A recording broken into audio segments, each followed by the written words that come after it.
যে বাংলাদেশের আসলে দুর্যোগগুলো যখন আসবে তখন শুধু সরকারি দলের যে আসনগুলো আছে সেখানেই দুর্যোগগুলো আসবে, বিরোধী দলের যে আসনগুলো আছে সেখানে দুর্যোগগুলো আসবে না, তাহলে হয়তো একভাবে হতে পারতো। কিন্তু দুর্যোগগুলো যখন আসে, মাননীয় মন্ত্রী মহোদয়,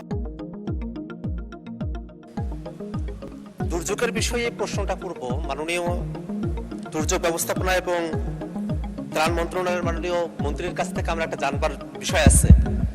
আসলে কি আমাদের বাংলাদেশের যে দুর্যোগের যে ম্যাপ, সেটা থেকে কোনো ধরনের পরিবর্তন এসেছে? কারণ আমরা দেখলাম যে দুর্যোগ মন্ত্রণালয় থেকে বরাদ্দ করা হলো, সে বরাদ্দটা 30 এপ্রিলে হয়েছে, সেটা শুধুমাত্র সরকারি দলের যারা আসন প্রাপ্ত হয়েছেন তাদের আসনগুলোতে শুধু বরাদ্দটা দেওয়া হয়েছে, বিরোধী দলের যারা আছেন তাদের কারোতে বরাদ্দটা দেওয়া হয় নাই। যদি এরকমটা হয়ে থাকে যে বাংলাদেশের আসলে দুর্যোগগুলো যখন আসবে তখন শুধু সরকারি দলের যে আসনগুলো আছে সেখানেই দুর্যোগগুলো আসবে, বিরোধী দলের যে আসনগুলো আছে সেখানে দুর্যোগগুলো আসবে না, তাহলে হয়তো একভাবে হতে পারতো। কিন্তু দুর্যোগগুলো যখন আসে মাননীয় মন্ত্রী মহোদয়, তখন কিন্তু আপনার আসনেও আসে, তখন আমাদের আসনগুলোতে এই দুর্যোগগুলো আসে, তখন কিন্তু আমরা সবাই কিন্তু সাফারার হই। এবং এই যে বরাদ্দগুলো আসে, এটা কিন্তু সরকারি দল বিরোধী দল এই বিভাজন করে এই দুর্যোগগুলো আসে না। এবং এই দুর্যোগের যে অর্থগুলো বরাদ্দ করা হয়, এই বরাদ্দগুলো কিন্তু করা হয় জনগণের ট্যাক্সের টাকা থেকে, জনগণের থেকে এই অর্থগুলো আহরণ করে তারপরে জনগণের পিছনে এটা বরাদ্দ করা হয়।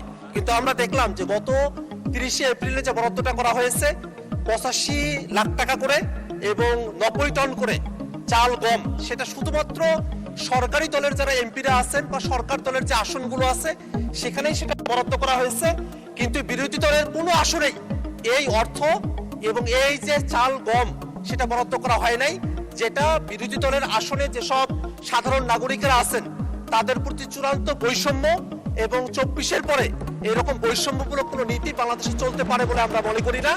এই কারণে আমরা মাননীয় দুর্যোগ ব্যবস্থাপনা এবং ত্রাণ মন্ত্রণালয়ের মাননীয় মন্ত্রীর কাছে আমরা জানতে চাই যে আসলেই কি বাংলাদেশে দুর্যোগ আসবার ক্ষেত্রে সরকারি দল বিরোধী দলকে বিবেচনা করে আলাদা দুর্যোগের কোনো মানচিত্র তৈরি হয়েছে কিনা, যদি না হয়ে থাকে এই দুর্যোগগুলোকে মোকাবেলা করবার জন্য যে সরকারের তরফ থেকে বরাদ্দগুলো দেওয়া হয় সেই ক্ষেত্রটাতে বৈষম্য দূরীকরণের ক্ষেত্রে দৃশ্যমান কোনো পদক্ষেপ গ্রহণ করা হবে কিনা, এবং কবে নাগাদ বিরোধী দলের যারা আমরা বঞ্চিত হয়েছি, আমাদের আসলের মানুষেরা বঞ্চিত হয়েছে, এই বঞ্চিত মানুষদের বঞ্চনা ঘোচাবার জন্য দুর্যোগ ব্যবস্থাপনা এবং ত্রাণ মন্ত্রণালয় থেকে সমতা ভিত্তিক বৈষম্য দূরীকরণমূলক উদ্যোগ গ্রহণ করা হবে এবং সেটা আসলে দেশের জন্য উপকার হবে, সে ধরনের পদক্ষেপ কবে গ্রহণ করা হবে সেটা আমরা মাননীয় মন্ত্রীর কাছে জানতে চাই।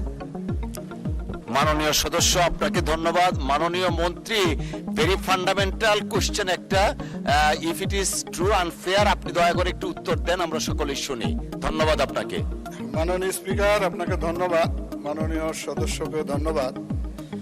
আমাদের মন্ত্রণালয় থেকে তো বিভিন্ন প্রকারের কার্যক্রম পরিচালিত হয়। উনি স্পেসিফিকভাবে যে কথাগুলো উত্থাপন করেছেন, দুর্যোগের নানাবিধ কার্যক্রম আমি একটু আলোচনা করেছি যে আমরা বন্যা আশ্রয় কেন্দ্র করি, ঘূর্ণিঝড় আশ্রয় কেন্দ্র করি।